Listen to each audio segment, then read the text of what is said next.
the exhibition is a result of two residencies that I did in two different faith communities. So the first one was at the Community of the Resurrection, which was a modern monastery, and the second was the Iona community, which is an ecumenical community in Scotland, which invites lots of people in from all different sorts of faiths. So it's a very different type of environment to the first place.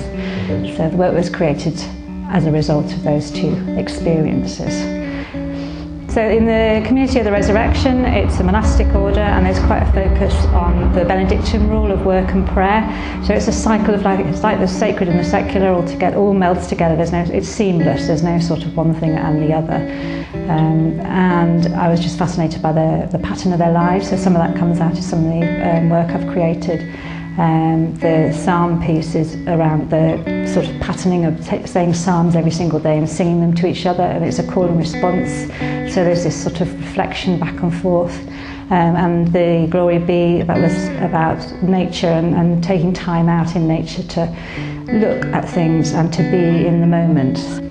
So there's two sort of sections of the work. So you've got the work that's created in the monastery, which is mainly the prints, but also the gold leaves come from that as well. And I've been working as an installation artist probably about 15 years, but I'm trained in printmaking, and I'm coming back to my first love, which is printing, and I very much focused on that in that first residency. I wanted to revisit that, and drawing as well. That was quite important to me.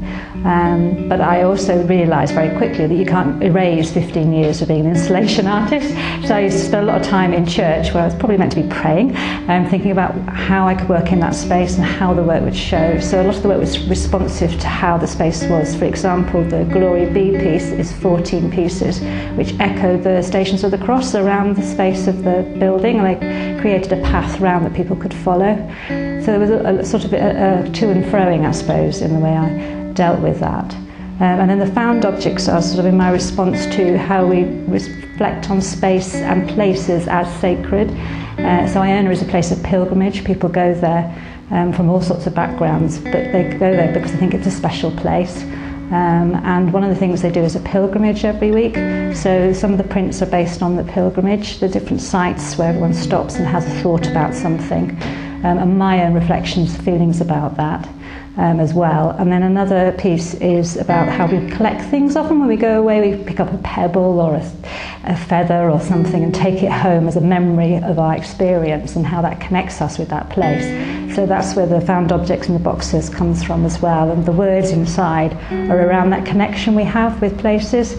So it can be something like yantra, which is a sacred drawing in Hindu culture, or hagioscope, which is a hole that's made in a church to enable you to see the host during communion. So it's again, you're connecting with a sacred place somehow or other.